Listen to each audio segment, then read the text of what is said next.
Good morning all of you. तो बच्चों, हम पाठ पढ़ रहे थे प्रवास, जिसके लेखक हैं श्री सालिम अली जी। ठीक है। कुछ चिड़िया जो हैं, कुछ पक्षियाँ जो हैं प्रवास करती हैं एक स्थान से दूसरे स्थान। प्रवासी चिड़ियों के बारे में निश्चित जानकारी इकट्ठा करने के बारे में इस शताब्दी के प्रारंभ से ही संसार भर में जो तरीका अत्यधिक प्रयोग में आता है, अत्यधिक प्रयोग में लाया जाता है, वह तरीका है उनकी टांगों में एल्युमिनियम के छल्ले पहना देना।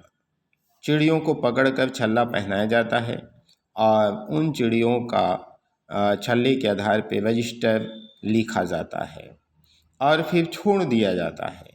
ये छल्ले उपयुक्त नापों के बने होते हैं और उन छल्लों पर क्रमशः क्रम संख्या और छल्ला पहनाने वाले का पता दिया रहता है, जिसका अर्थ होता है कि जिसको भी वह चिड़िया किसी भी स्थिति में मिले वह उसे इसकी सूचना दे दे। मुंबई के नेचुरल हिस्ट्री सोसाइटी इस संबंध में एक योजना चला रही है, जिसके अनुसार विभिन्न प्रवासी प्रजातियों की चिड़ियों के छल्ले पहनाने का काम भारत के विभिन्न भागों में बड़े पैमाने पर किया जाता है और पिछले 5 वर्षों में उसको बहुत से ऐसे तथ्य और आंकड़े प्राप्त हुए हैं जो पहले बिल्कुल अज्ञात थे। कई जंगली बतखें 4800 किलोमीटर दूर साइबेरिया में पाई गई हैं।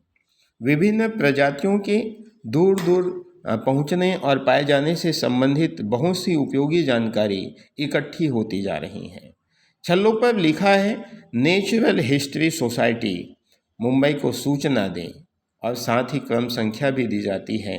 पाठकों से निवेदन किया जाता है कि वे इस बात को अधिक से अधिक लोगों को बताएं, जिससे उनको पता चलता है, उनको मालूम हो कि अगर किसी को कोई छल्ले वाली चिड़िया मरी मिले तो उन्हें क्या करना चाहिए। इस प्रकार जो भी सूचना एकत्र होती है बहुमूल्य होती है और कभी भी व्यर्थ नहीं जाती। भारत में बहुत सी ऐसी चिड़ियाँ भी मिलती हैं जिनके पाँवों में विदेशों के छल्ले होते हैं। इस प्रकार प्राप्त सभी छल्ले, चाहे वे स्वदेशी हो या विदेशी, सोसाइटी को भेज दिए जाने चाहिए। और अगर किसी प्रकार से छल्ला भेजना संभव ना हो तो छल्ले का सही नंबर, जिन परिस्थितियों में मिला, तारीख और पाने का स्थान लिखकर भेज दिया जाए। भारत में चिड़ियों के आगमन के बारे में समुचित जानकारी इसी प्रकार से जुटाया जाता है। इसी प्रकार से सामूहिक प्रयत्नों के द्वारा उन पक्षियों के बारे में जानकारी इकट्ठा की जा सकती है।